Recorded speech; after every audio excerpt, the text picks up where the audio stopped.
What pain can we associate with sharing our husband? The thing can be that, okay, is it the pain of sharing? Is it the pain of that I won't get it back, or that he's going to leave me, or I won't get him back. He's going to leave me. He's going to like this person more than me, or whatever the case may be. It's so many things that we can say and that we can put in that context of why we don't want to.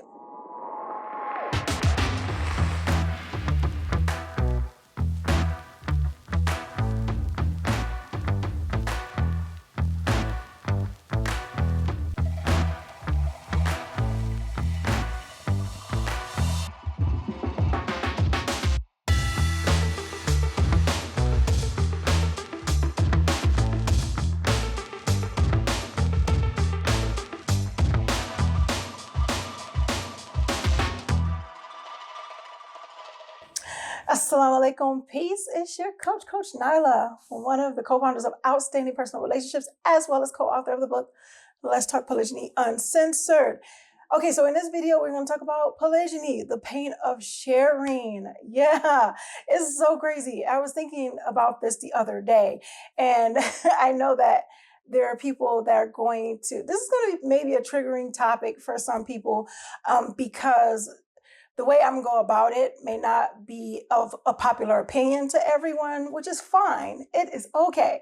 My thing is to shed light on the subject and get people to use their brains and think a little bit, because sometimes I have to do that too. I have to look at things from a different angle, different perspective, all that other good stuff. So the pain of sharing.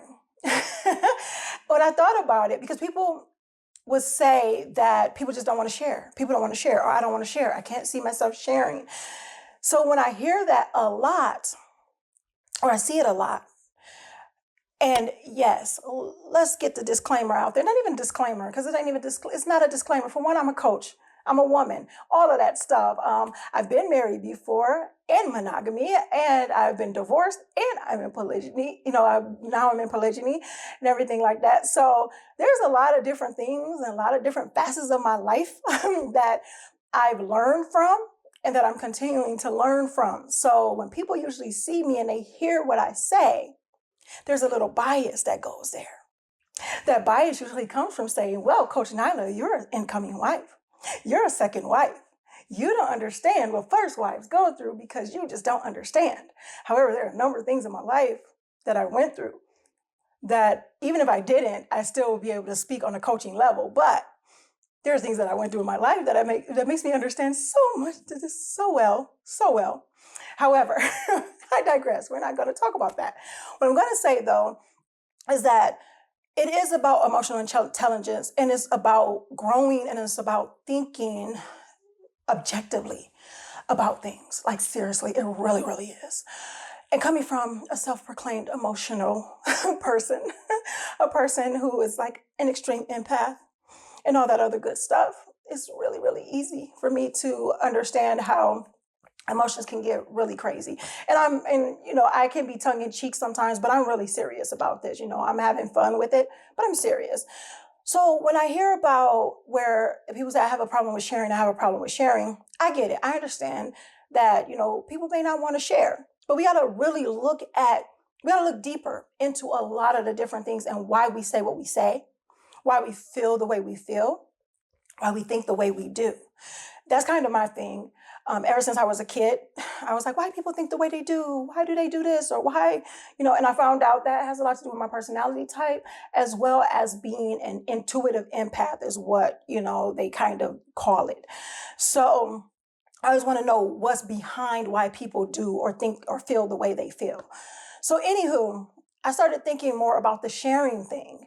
And then I started thinking about who really has problems with sharing. Like, when you really look at people or life, who really has problem with sharing? And I thought about it. I was like, toddlers have big problems with sharing. And I can say that I used to teach at a daycare, and I used to help and substitute at a at an elementary school. So I can observe, or I remember observing different things and helping toddlers and preschoolers and kindergartners kind of navigate their emotions and navigate through life. And I see a lot of similarities. People don't want to hear it, but I see a lot of similarities when it comes to us as women when we don't grow past a certain level. And sometimes we got to understand it's okay if we're looking to grow. It's okay. I've heard this saying, I forgot who said it, but it's like, it's okay to be ignorant at first if it's your goal to be intelligent over time. So if you don't know, you just don't know. That's one thing. If you don't know, you don't know. But when you start to be more aware and self-aware, it is up to you to see what's going on, to see how you can navigate through things in a more emotionally intelligent level, in a more adult level, and not at a toddler stage. So I thought about the sharing thing. And toddlers don't have that mindset yet, because here's the deal. I realized that the reason why toddlers have a problem with sharing is because they have a fear of sharing. And the fear is that they won't get what they gave back. If you have something that's mine, you have it. I don't have it anymore. That's kind of the out of sight, out of mind thing that toddlers kind of deal with. That's why they say that, you know, when you're leaving a toddler, make sure they see you leave, because they'll kind of freak out and have the separation anxiety and different things like that. So when it comes to sharing, they're like, okay, you have it, I don't have it. Now that I don't have possession of it, I may not get it back. It doesn't mean that this is how they totally logically go through their thought process, but that's just what it is. It's natural. So, you know, they'll have to get trained on how to understand that, yeah, you will get it back. You know, all you're doing is this person is using your stuff and they'll get it back. They'll give it back. So when it comes to sharing means that you let someone use something or borrow something or play with something or whatever the case may be, and you get it back exactly how it was. You know, that's how I look at it for the most part, because there's other things, because I'm like, what if someone breaks it and all this other stuff? Yes, all these other things, but that comes with the with the part of sharing. I expect to get it back the way I gave it to you. That's why I shared it. That's why I let you use it, let you borrow it, or whatever the case may be. That's sharing. I heard a phrase, or I heard a comparison about why women in polygyny don't want to share, or some women in polygyny, or many women or whatever, don't want to share because it's like sharing their favorite piece of cake. And don't know one. Yeah, my whole country came out of there. So no one wants to share share their favorite piece of cake, or share their piece of cake, or whatever the case may be. Understood. But that's not sharing, because that means that you split something with someone, or you gave something to someone. You didn't share it, because sharing it means that you're going to get it back. If you shared a piece of cake, how are you going to get it back? Someone's going to throw it up and give it to you. It's just not going to happen. So it's more of a split. It's more of, I gave you something of mine, or something on the lines of that. And plus, we're talking about possessions. This was something that I possessed. When it comes to human beings, we do not possess them. When it comes to our husbands, we do not possess them. So when it comes to sharing, what is the pain that you associate with it? What pain can we associate with sharing our husband? The thing can be that, okay, is it the pain of sharing? Is it the pain of that I won't get it back, or that he's going to leave me, or I won't get him back.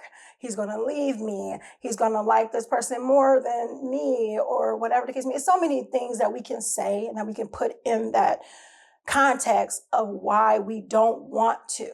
But the thing is, when we are seriously, I know, there's so many people I know are not going to want to hear this.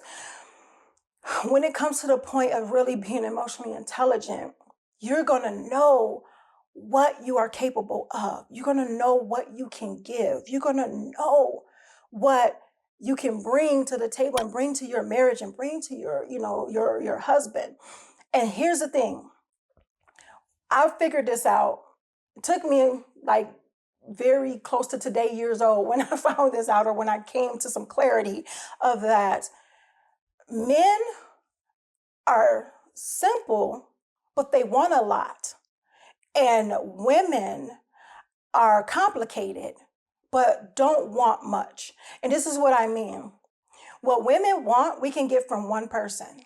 We can get from one man. Seriously, yes, the women's like, well, I want this and I want that, whatever. But seriously, if one man can actually possess all of that stuff. Pardon the interruption. We want to share with you something that's very important, a project that we've been working on and empowering people with called the Polygamy Masterclass. I conduct a 4-part men's polygamy masterclass where we go through the 4 stages of polygamy. So when we're talking about the idea stage, the what to expect stage to transitioning, as well as the new normal, which includes a whole bunch of stuff in between there. All right, of course, include leadership and financial things as well. Now, I want men to check that out by going to polygamymasterclass.com. In addition to having access to the live courses as well as the pre-recorded ones, you also get downloads, you get access to me directly. So let's get busy if you really are serious about practicing polygamy in a healthy manner. Yes, and in our Women's Polygamy Masterclass, we train on preparedness in polygamy. In addition to connecting with your co-wife and everything in between. So make sure you go to polygamymasterclass.com for higher level education. Now back to your video. What men want and what men continue to want, one woman cannot possess. Even if it's wanting to have sex every single day. One woman cannot possess that because they're going through different emotions and changes and, their cycles, and if they're pregnant or if they have babies and they're going through postpartum, different things like that. You can't provide that naturally every single day. Not only that, we are internal beings. Like those things are internal. So there are things that you can have your pH balance thrown off. You can have, dryness and soreness and everything. And I know this is TMI on a certain level, but we have to really be able to understand. I'm saying TMI because sometimes people don't want to hear the raw, uncut stuff when it comes to it. But we are adults and we understand that. But we really have to understand when we say, well, I can be everything for this person, even in that whole sexual sense, we can't be. And then even in the emotional sense, we can't be. Because regardless of what people want to believe or not, men do crave the emotion, the emotional comfort from their wives. They're going through whatever they're going through, whether it's these internal fights and struggles in their mind, whether it's external stuff outside in the workplace or whatever the case may be. They crave this comforting energy. And sometimes we are not always there. And I get that, even if we want to be, because we do have our own stuff going on. We do. So there are so many other things that men crave, that men will like, and everything like that, that seriously, honestly, one woman cannot do all of it. Just because one woman can't do all of it, though, does not mean you as a wife to your husband is not sufficient for him. What I mean is that there may be times where he may want more, and he may decide that, you know what, I'm cool with not having that. I'm cool with just being happy and content where I am, not practicing polygyny, not looking for, to expand the family beyond what we've already done or whatever the case may be. That's still a choice. Those are choices that he makes. Those are his choices. But if he decides to make the choice of saying, this is what I want, and not that, I'm not happy with my wife right here, that I'm not content with my wife. It's just that I want more. I want more.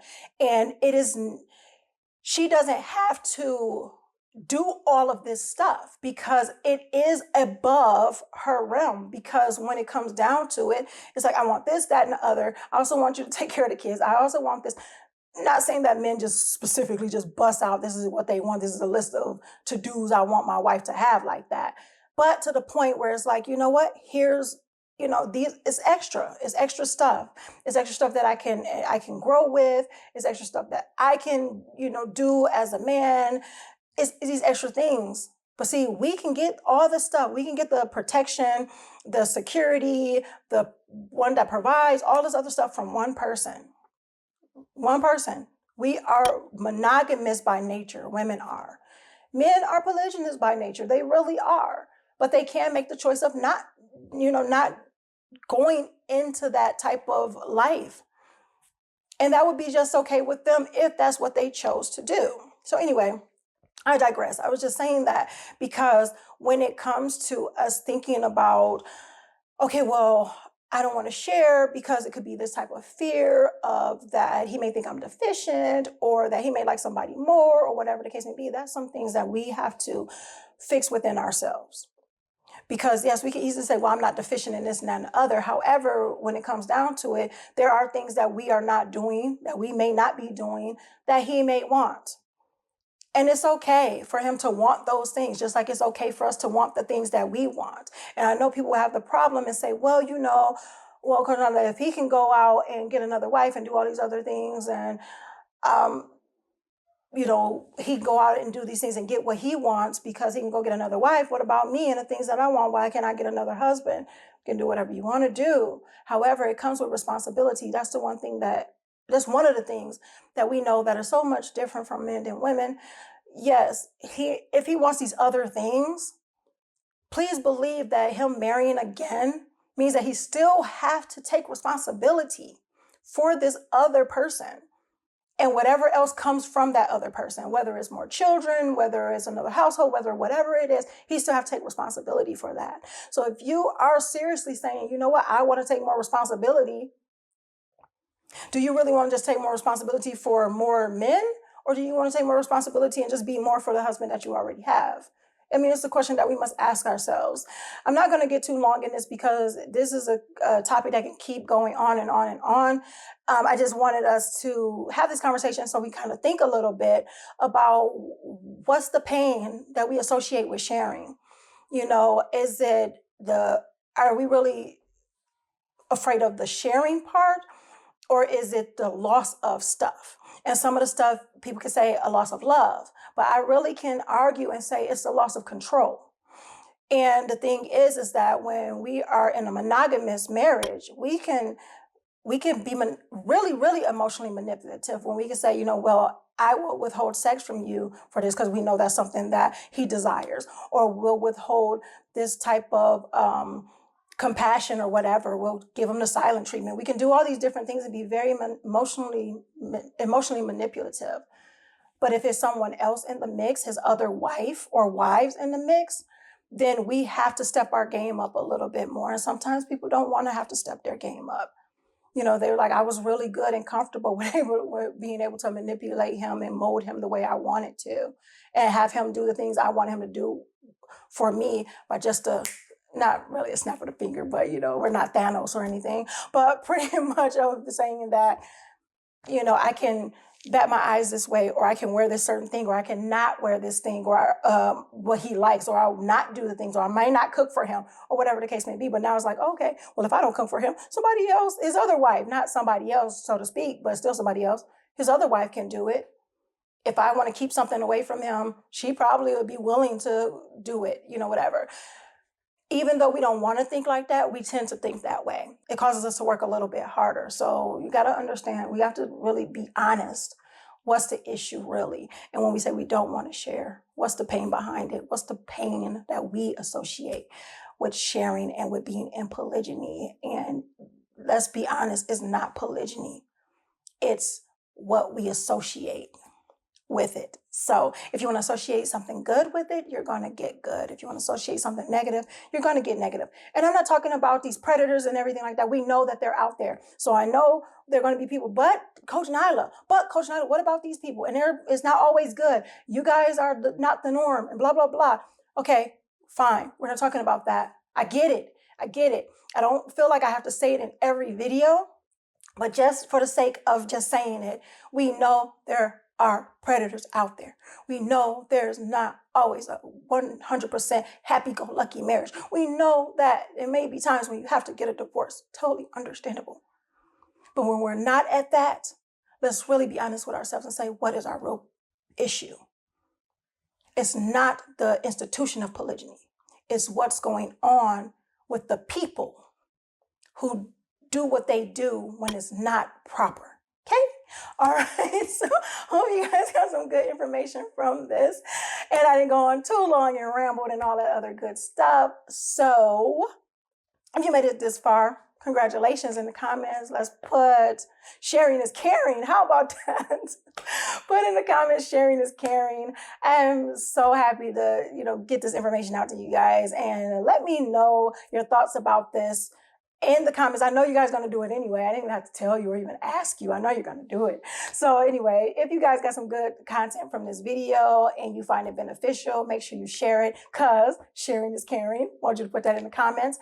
And make sure you are growing intentionally, loving fearlessly, and connecting at a higher level every single day. And if you want more information on how to be great in your marriage and how to be very productive and practice polygyny at a higher level, make sure you visit us at polygynymasterclass.com for more information. And until next time, I'll see you in the next video, inshallah, God willing.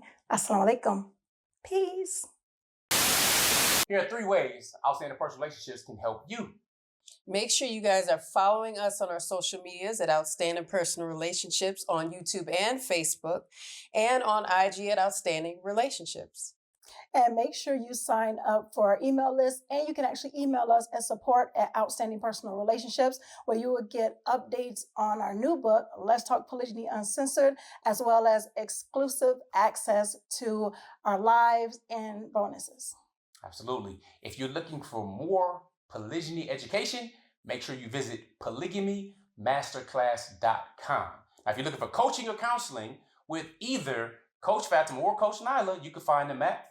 Make sure you visit me at CoachFatimah.com. And myself at CoachNyla.com. That's how we can help you. Assalamu alaikum. Peace.